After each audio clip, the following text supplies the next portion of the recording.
Welcome, Gehena. Thank you so much for doing this. Thank you, Abhirama, for having me. I'm so excited. I've been looking forward to this since the time you told me about it. Lovely. So, right now we are talking about Saahas Ka Safar, which Mhm. translates to Journey of Courage. It's a safe space where we celebrate everyday courage. Tell us a little bit about yourself. What have you done? Where have you been? And where are you right now in terms of mentally and emotionally? My name is Gehena, and I recently had like an identity shift of sorts. For all my life, I had only been working a job. I've spent about 12 years in marketing, led multiple teams, and it came to a point where, I kept chasing the corporate ladder, but it just didn't fulfill me no matter how many milestones. I kept climbing it, and there was a point where I'm like, what's the point? I now run my own business. It's called Own Your Power, and I coach women who are at the senior level who would like to lead teams eventually. I coach them using art therapy, using journaling, using habit science, and a little bit of neuroscience. I'm also running another company called the Shakti Circle. That's a women's networking group. So yeah, that's where I'm at right now. I recently resigned from my corporate job, like I said, and I'm exploring this path of doing something on my own. It's been fun. It's been quite fun. Let's go back in time when you were just starting out in this corporate job. How was the transition phase, when you're in your college and then you Yeah. get into the world of work and it's completely different? If you can share any thought process and anything which was a challenge that you still remember. I think the number one challenge that I had was just showing up to work. Because at college, it's not expected of you, right? You can just take off whenever you want to. And, it's not a big deal, to be honest. You have your 75% attendance mark, and that's about it. You get to write your exams. So that's how I've operated throughout college and throughout school. But at work, that's not the case. So it took me more than 6 months and a lot of leadership conversations to understand that hey, we are paying you and you need to show up. You can't just like not come. That was my main challenge, not being prepared for a scenario like work, and sort of that expectations gap, right? Where my expectation that this is how I should function was very different from what the organization was expecting from me. It took me about 6 to 8 months for me to understand that this is where I am right now. I can't just be stuck here in this loop of the way I used to behave in college where things were namesake. If I need to grow now, this I need to be here first of all, and I need to keep building up and improving and get there. After that shift that you felt, then did you reach a point where you got that inner motivation that you want to do it? Was there any one project possibly that excited you like that, or some mentor who came in your life who motivated you like that? So was there any inner shift that happened, and if it did, how did that come about? It was definitely a person. She was a vice president back then, and she and me were in the same cab while going back home. So her thing with me in that cab was she wanted to tell me that hey, if this continues, we're gonna have to let you go. And the sad part about that is you have so much potential and you have no idea. I can see it. I know that if you just showed up, things could change for you and you could be the best performer in your entire batch. And until I had that cab ride was about 45 minutes, and all that she told me was you're not seeing your potential. You've blinded yourself to it, and like if this is how you're gonna function, it's just sad. So she was not coming from a place of like direction, but she was coming from a place of this understanding and knowing that oh my god, this girl is wasting her potential and I need to tell her. And that's what changed everything for me. When I went back home, it was a new understanding that hey, I can be good too. I don't just have to exist, I don't just have to function. I can be good at what I do, I can do well. These were new learnings for me, because until then I was just existing. I was in survival mode, and I'm like, whatever, jo bhi hai job hai, उठ के जाएंगे नहीं तो whatever. That day I'm like, no, I can be good also. Now let me try and be good. And in the next 6 months, things changed. I was the best performer of that batch. I got a promotion. I kept growing up, and that was the day I discovered ambition. Like, I can be ambitious and I can have an ambition. Interesting.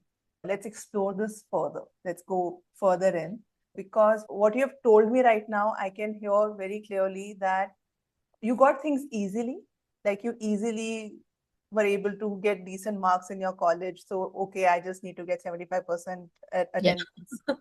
And then you were doing reasonably okay that the job tolerated you for 6 to 8 months. Yeah. But when somebody turned up in your life and said, dude, you have a lot more potential. Why are you just being satisfied with where you are and with the bare minimum? Why Yeah. don't you look up, look ahead because you are capable?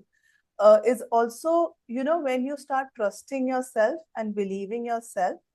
Before that, in your own words, you said, I was just existing, Yeah. versus then I started, having some ambitions. So that's interesting because it's somewhere, for the lack of a different phrase, it is self love in a way. Yeah.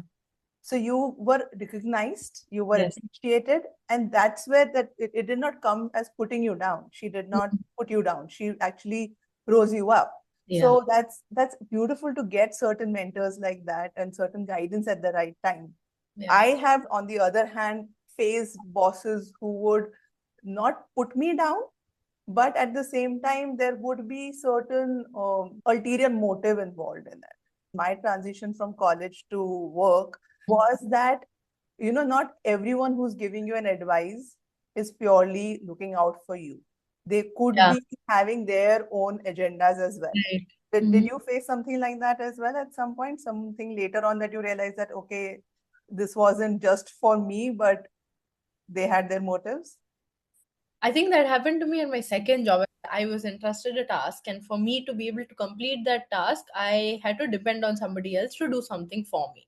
My part was very small. I told this person that please do your part in this, and I'll complete it and I'll submit it. A week went down. I went back to this person and is it done? And I can integrate my end. And he said, I don't recall you saying anything like that. I haven't worked on anything.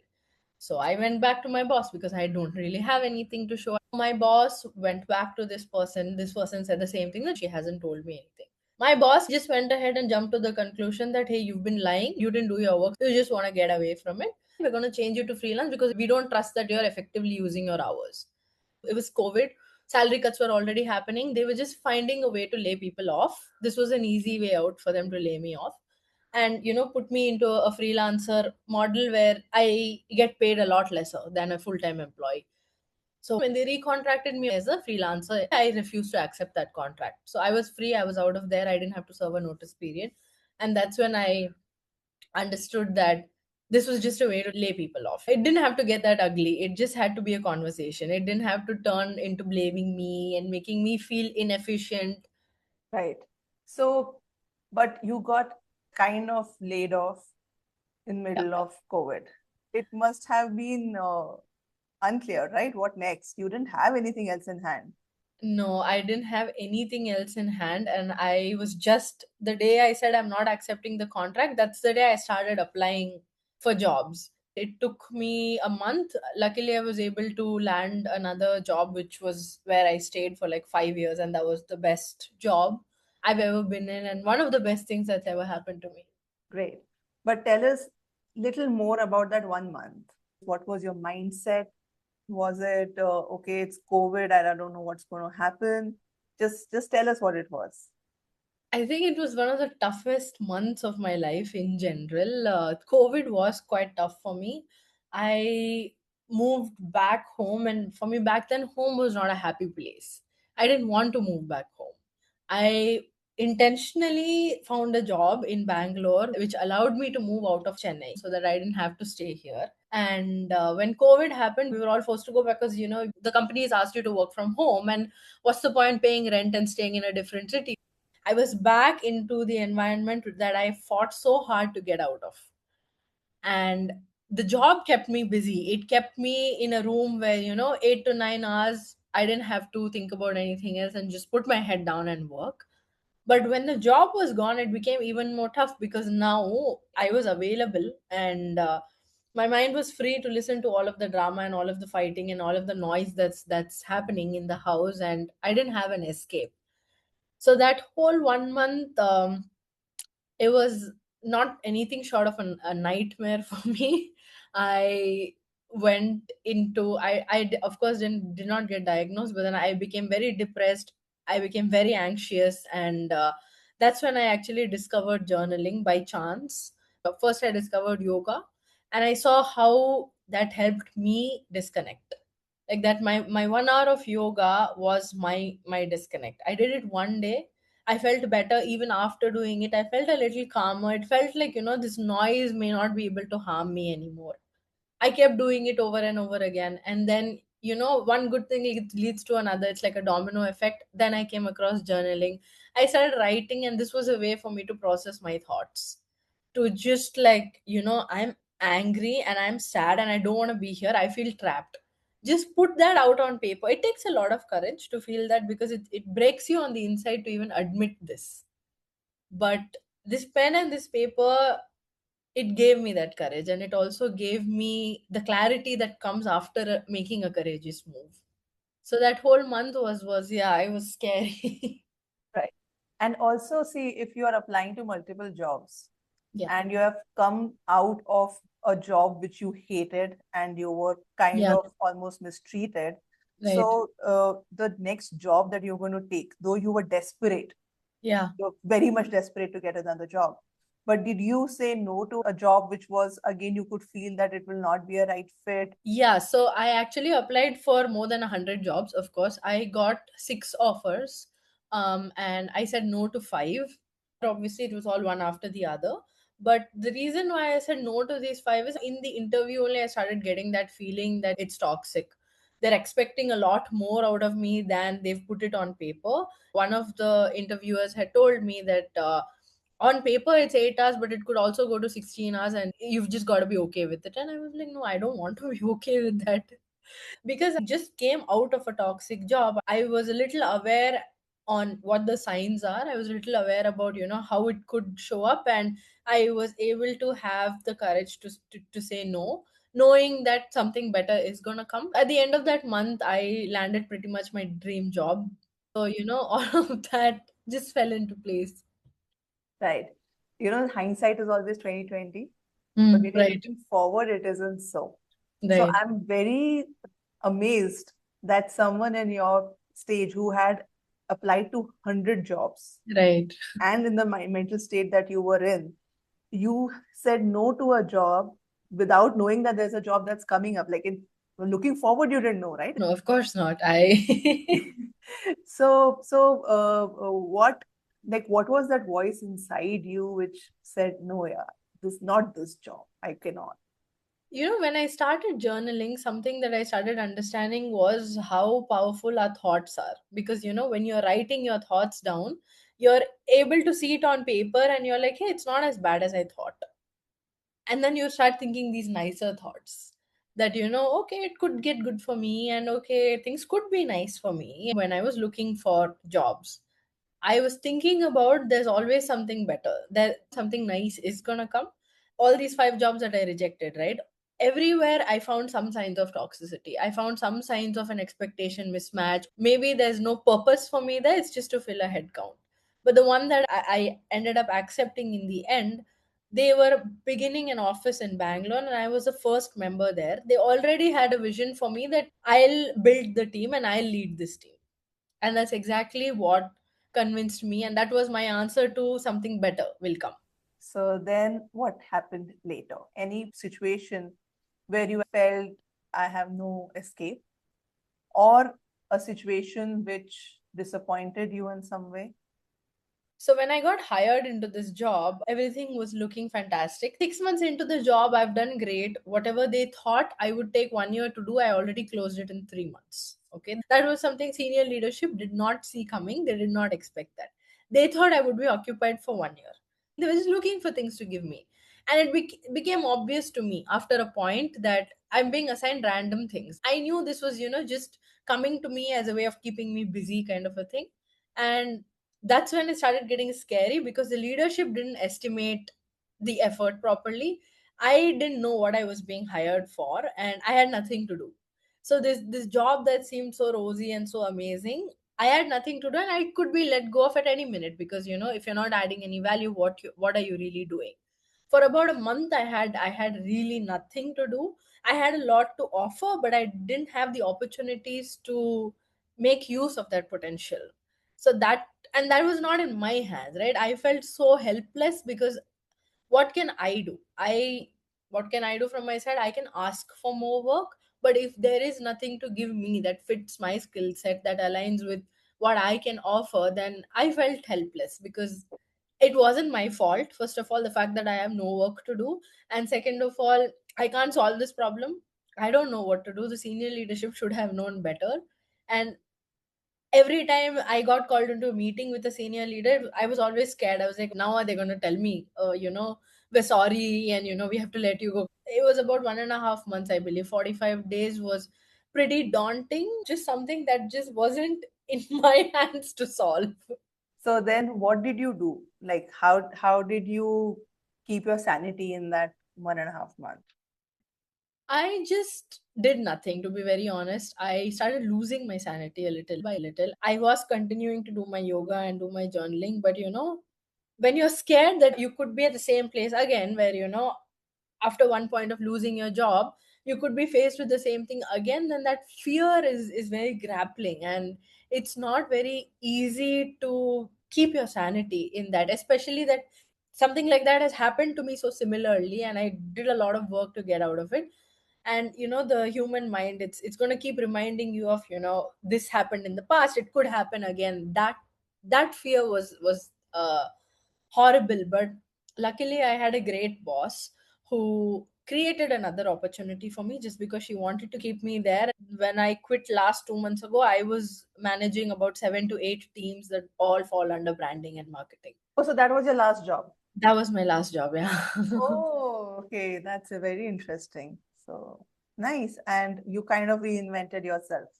Exactly. Yeah. Yeah. That's what we do, right? Human beings are so resilient. All that we need to be given is an opportunity, and we can rewrite our whole identity, change our whole skill set, and we can offer what's being asked out of us. It's just you need sometimes, you just need somebody who can see in you what you can't see in you, and who has the power to create something that you don't have the power to. And Right. when that somebody is able to create this for you, it's life changing. So now that you kind of have your this whole career the way it turned out. Yeah. But as you said, there was a time where you discovered ambition and Right. then you discovered potential and how you can reinvent yourself.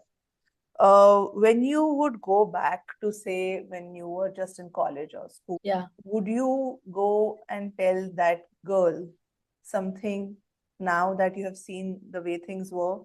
Would you have done something differently, given that girl some advice? I think the first piece of advice that I would give my younger self is to just believe in the fact that you can do something, because like I said, I spent my whole childhood and my mid 20s surviving. I was in an abusive home, and things were just not good. So about 25 years of my life was survival. It was fight or flight. I had no sense of ambition, awareness, all of these things. My only goal was to survive. That's it. I really had nothing, no mind space for me to think about going above and beyond, trying and doing something, being better. So when we're so used to operating from that place of survival, we don't really believe we have power. We don't really believe we also can do something, we can also be something.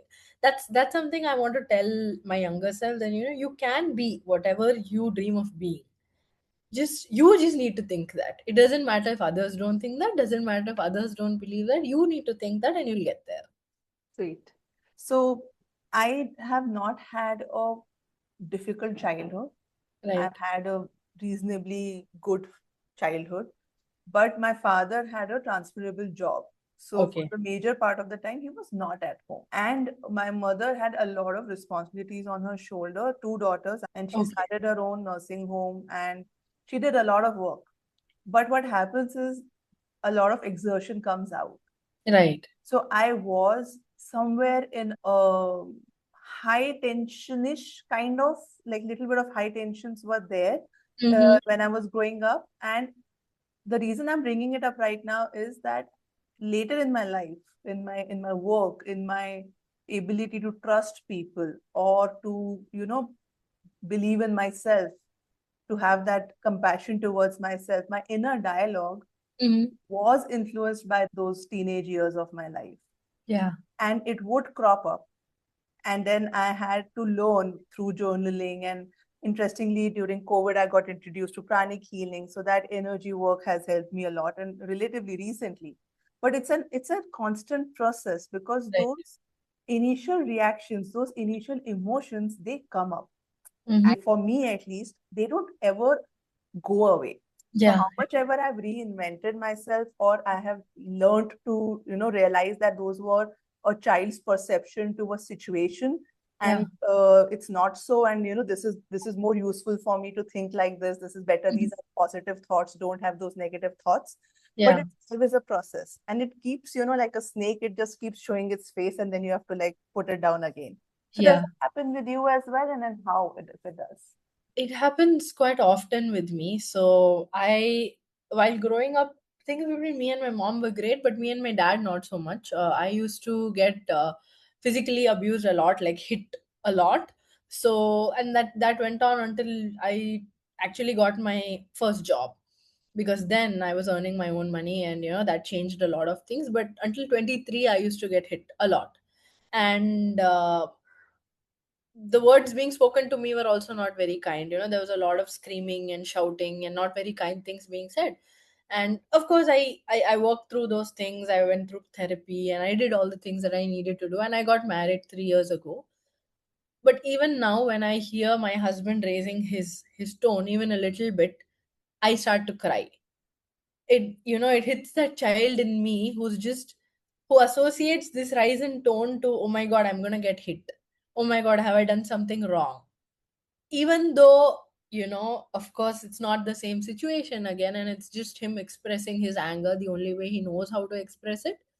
My logical mind knows that, that it's nothing beyond these two sentences that are going to come out and things are going to be back to normal again. My logical mind knows that. But on the inside, the the child, or whatever you want to call it within me, she doesn't know that. She still thinks of it as a threat and she still cries, and that's just an automatic response that comes. And my husband has asked me so many times, like, I don't mean, to raise my voice. It just comes out as a way of expression. You don't have to cry. I don't want to hurt you, sort of a thing. But my logical mind knows that, but otherwise I don't. That's very brave of you to share this. Thank you so much. Thank you. And yeah, so we deal with things, right? If this person who's listening to us is going through a situation where she or he feels that there is no way out, Hmm. we would really want to recommend this person to possibly journal, possibly do whatever this person can do Yeah. to have faith that things Right. will turn around for good. Yeah. And Always. at the same time, if you're still feeling those things, it's natural. It Mhm. will not ever go away. It is something which is as much a part of your life. And the moment we start accepting that to be a part of our life, we actually do better. Yeah, that's true. Right. Yeah. It's beautiful that you have not only turned your life around, but also are helping women find confidence in themselves to Yep. go to the next level. Yeah. So the whole point of confidence code is this, you are already powerful, and it's just a course that reminds you how to access it. That's as simple as it gets. Every single one of us came here with a gift, and we all have something that we could offer to the world. I'm not saying all of us will become a Nelson Mandela, but in our own capacities, we all have something that we can offer, and we all have this inner superhero within us that can take our lives to the next level, or we can fulfill our own dreams. And that's very much possible. It's not that, you sit in a room and you keep manifesting, and manifestation is not about sitting in, it's not wishful thinking. You don't just sit in a room and be like, oh my god, tomorrow I'm gonna earn $1 million, or tomorrow I'm gonna do this. But there is a process and there is a way. And before, we go ahead and do all of these great things, we also have to release things that are holding us back. A lot of fears, fearing to fail, fearing to be judged. A lot of fears hold us back. We have a lot of baggage. Right. And you have gone through it yourself in a way. So that's what you bring in, like genuinely for your participants. Yeah, exactly. I've seen it, I've been there, and I wish someone told me that, this is how it's going to be, and this is how you get over it. And I had to learn it on my own, and do my own scrambling and do my own research and all of that. But now that I've seen it, and it's pretty much my whole life, and how I've tried to deal with it, and how I've come out of it, and how I'm at this point. I'm not saying I'm the most successful person in the world, but at this point, I believe I can be if I wanted to. And that's the biggest thing for me, because I've been in a space where I thought my life's objective was just to survive. And now to be able to break that survival mode and actually be in a thrive mode, it if I can do it, I think anyone else can. Thank you for sharing that. Thank you. While we're on this topic of courage, I think very recently the most courageous decision I took was to leave my job. And when I did it, I saw a lot of people around me want to do it. It's a very common topic among people my age. A lot of us are actually thinking about maybe taking a break, taking some time for ourselves, traveling wherever we can, or starting something of our own. It could be any of these outcomes, but not a lot of us are able to gather the courage to actually pick one of these outcomes. And I saw why, because this was not an overnight decision for me. I've been thinking about it for more than a year, and every time, the back of my mind, the first question would be, okay, what about the money? Because my job paid me fantastically well. Whether I took 10 days off or not, I still get the same salary. Whether I performed at my 100% or one day I just decided to do 10%, I still get paid the same salary, right? What about the money? Number one. And number two, who am I if I'm not a manager? What's my identity? Because, like I told you, when I was in my first job, when my mentor back then, she told me, you have potential, you can do it. I then started feeling like my whole identity is about my job. How well I do at my job, my whole identity is that. So then that was my journey of attaching my self-worth to how well I'm doing at my job.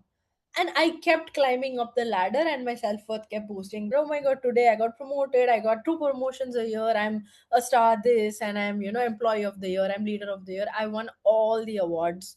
That kept fueling my self-worth, which was then attached to my job. So when I started thinking about leaving my job, and I'm like, my self-worth just went away. Like, who am I now? What's my identity now? If my salary is not the X amount, am I even worthy? Am I still going to be considered successful by the society if I'm not still earning X amount of money?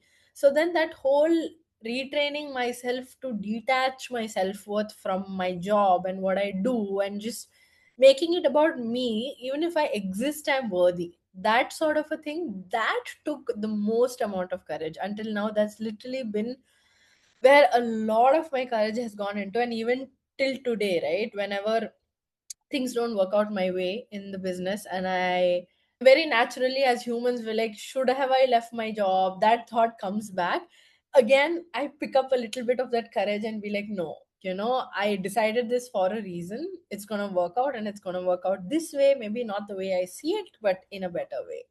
So I see a lot of people who want to quit their jobs, and I'm not saying everyone should go ahead and quit their jobs, but if there's someone out there who really knows that they're going to be a lot happier by either doing something of their own, or taking a break, or traveling, I think they should take that risk of being courageous enough and actually quitting. Like, just quit. Go for it. Do what you want to do. Yeah. That's a good one. So when you were telling me about your story, I realized something about my life journey, that I have always seen that if my personal life is little up in the air, Mm-hmm. there's a breakup that has happened, some fight with the family has happened or whatever, Mm-hmm. I would seek out stability at job. The moment my personal life would be nice and good, I'm in a good place, then Mm-hmm. I would start seeking, why am I doing this? Where am I heading? What am I doing in this job? All those questions will come in, because that's when I would be okay to, destabilize my job. So Right. somewhere, I think for you also that has played a role.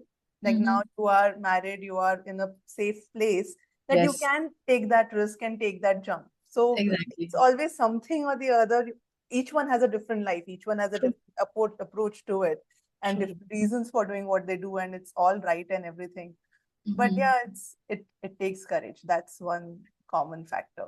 Yeah, that's for sure. But I wouldn't deny the fact that it also comes from a place of privilege. Courage also, it's very subjective.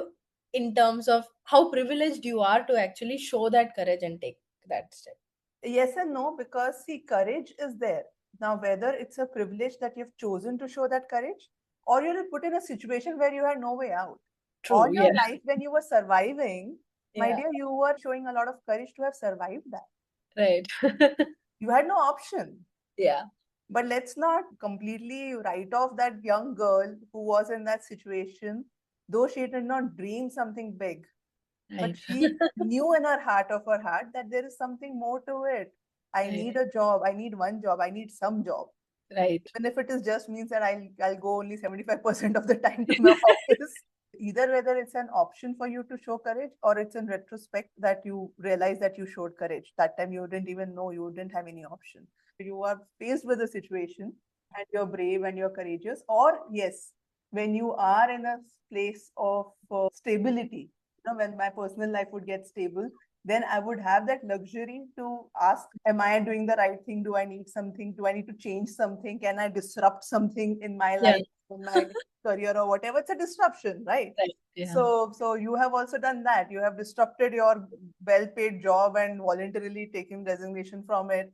It's something. So yes, courage of any kind, I think it deserves celebration. Yeah. And I think, a lot of us get lost in, like you said, not celebrating. We think that it's just normal, and we just don't really take the time to step back and celebrate this, whether that particular decision you've taken or that particular move you've taken seems great to you right now or not. We don't take that time to sort of step back and celebrate it at all. I remember when I quit my job, I was just thinking about, okay, after my last working day, it was on a Friday. I started thinking about, okay, from Monday, I need to start behaving like a founder. What would my routine as a founder be, and all of those things? And my husband was like, are you crazy? You've just stepped back from everything that you associated your identity to for the last 12 years, and you're not even taking a moment to celebrate it. You're not even taking a few weeks of a break. And then I immediately felt guilty. I felt like if I'm not showing up as my most productive self from Monday and doing everything that I need to set my business up, which is why I left my job, it didn't feel justified to me. That was my way of justifying my decision. Just immediately getting into the next phase and start performing. Okay, this is why you left your job, right? And now you're doing this sort of a thing. It it felt weird to me to not do that. I felt guilty about the fact that, hey, I'm not working. And then again, that was another whole journey in itself, where I'm like, this month if there's no salary, it's fine. Like, it's not the end of the world. Yeah. And what you mentioned before, your sense of identity was coming from the job. Then you immediately shifted it to being this founder. And our society is built such a way that if you Right. are not productive, quote unquote, what are you doing with your life? Exactly. And if Exactly. somebody doesn't ask us, it's so hardwired in our brain, especially those who are trying to, it's somewhere Right. still that survivor instinct that's coming in. If I don't do something, if I don't keep moving, that something will go out of my hand. That Exactly. sense of uncertainty and sense of fear is there. And it takes courage to even relax. Yeah, it really does. And also to accept the fact that the way people look at you might change, and that's okay. The last few years, I've been looked at like the girl who accomplished everything, especially by my family, by my relatives, people who've been seeing me, right? They've seen me grow and they've seen me reach these heights in my professional career. And I was always that girl where parents would be like, see, look at her, be like her, that sort of a girl. And I was very proud of that, because that was my identity. I'm like, Acha, this is what I'm living for. And without that identity, without, one is my self identity, and the other thing is the way people look at me. Yeah. Being okay with the fact that that's going to change now people look at me differently. Some of them think I'm crazy that I left a high paying job to start something on my own. The perception, it plays a role, it affects you. We can say we are resilient, we have our own opinion and a mind of our own. Whatever people tell you, it does affect you. Yeah. And then at night, when you're alone trying to sleep, everything comes up. My mother has come to terms with the fact that, this is my decision and I have chosen to go do something that fulfills me. Whether it works or not is secondary, but it is what it is right now. My father has still not come to terms with that. My father still thinks I should go look for another job, and he still, every time he sees me, like, should I ask this person to refer you, should I ask this your cousin to refer you? And I'm like, until now, whatever I did on my own. I didn't need anybody's referrals. If I want something, I'll handle it, it's fine. So that's his way of saying that, do a job. Like, what are you doing? Do a job. Yeah, and again, these people are close to you. They are not strangers on the road, or they are not Exactly. some distant acquaintance. Exactly. And when they do these kind of things, that they'll drop in hint. So Right. Yeah. right.